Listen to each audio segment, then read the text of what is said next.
usually we have all male photographers, so that's something for us specifically that is nice to have, that a lot of other women don't have as reporters and multimedia journalists. They'll be out by themselves. I've done it. I've done live shots by myself in crime scenes, and it's not the most fun thing. And yeah, when you're live, I mean, you all know you're in the zone, trying to remember what you got to say, what's going on. It's like I have blinders on like a horse. I don't see what's going on around me. So thank goodness I've never had that interaction when I'm by myself, because I'm in the zone. I don't see who's coming at me from one side or the other trying to take my camera or flirt with me or whatever. And I do appreciate that this station always are in pairs, because I've done it by myself and it gets a little. When I started in this business just a few years ago, there was no going and doing a live shot by yourself. I mean, I suppose if one could run a satellite or a microwave truck all alone, but it's different now. You know, we have these little mechanism backpacks, we call them, that can enable you to do that. So that is kind of a foreign concept to me outside of a Skype or something to that effect on your phone.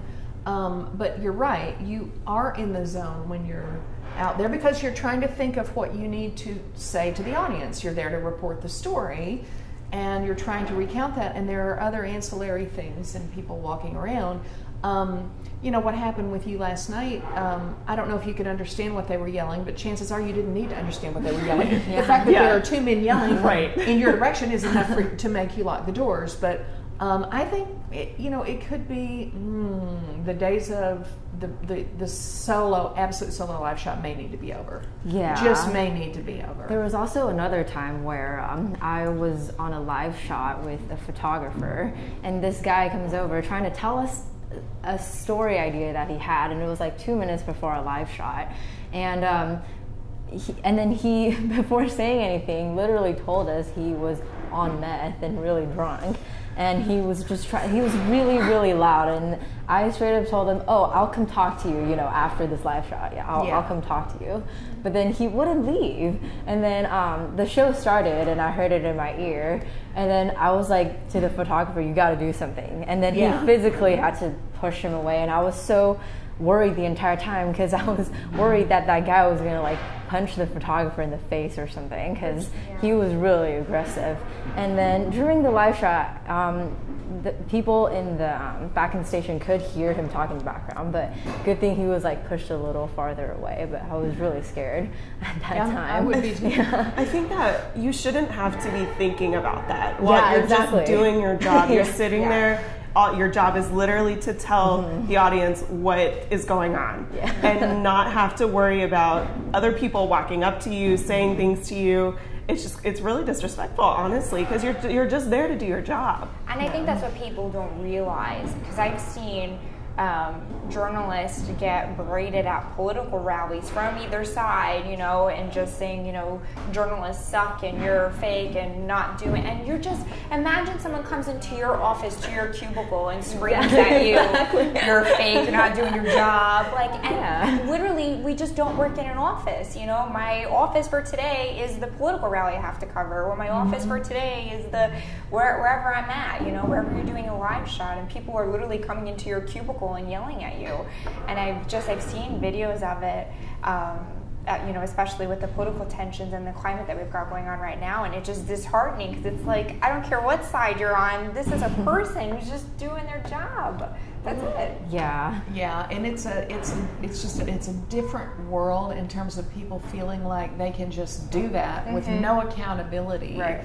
And a lot of people don't now and will never understand the role of a journalist and how tough it can be to go out there and get both sides and report what's going on. And it's real easy to fling the fake news thing. And if it's not the way you feel, you're just making it up. And it's like, you can't fight that battle. We'll never get over the people who do not understand that. But I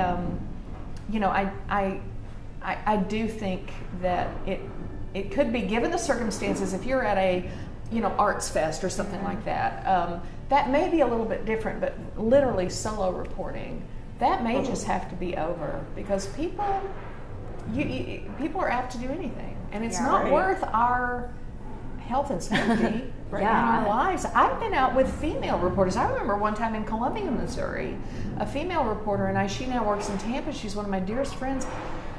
She's the chief videographer. We went out on a story, and we drove up to, it was a crime scene, and a lot of really angry people, very emotional place to be. And all of a sudden, our car was surrounded, and people were standing right outside the window. Of course, we're seated because we're in the car, and they're big and they're tall, and they're standing around the car.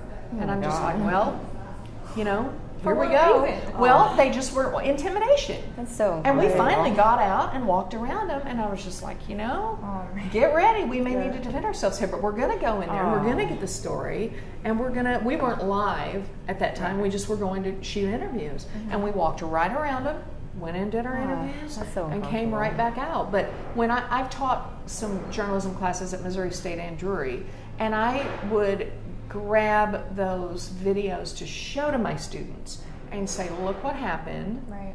How would you handle this? What could you do? How could you diffuse this?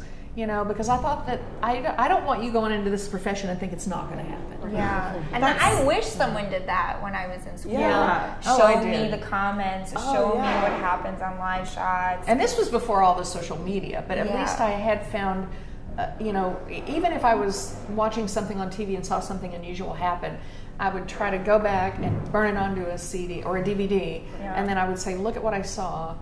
What do you think about this? What, you know, because people get rowdy. I mean, people get angry. People get violent. I feel like that's something that I, like you said, wish I had learned in school. I mean, you spend all this time going over AP style and how to do a story and how to shoot a camera, but nobody tells you the reality of going out and someone maybe yelling at your news car. You know, nobody tells you what you could do in that situation. You're just you're just thrown into it.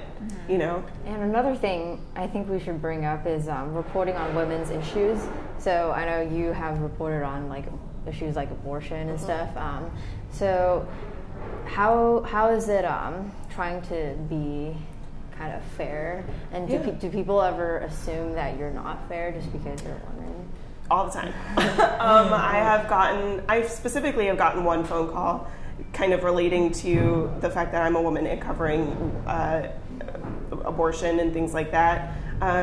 It's definitely something that a lot of people don't realize is I'm just telling you what's going on. I'm not giving my opinion. I'm literally just saying, when I cover abortion, I will say, I usually, you know, for the past few months, there's been lots of controversy over abortion, and all I've been doing is following it and saying, here's what's happening today, here's what's going on this week. It's not saying like, oh, I'm for this or I'm against that.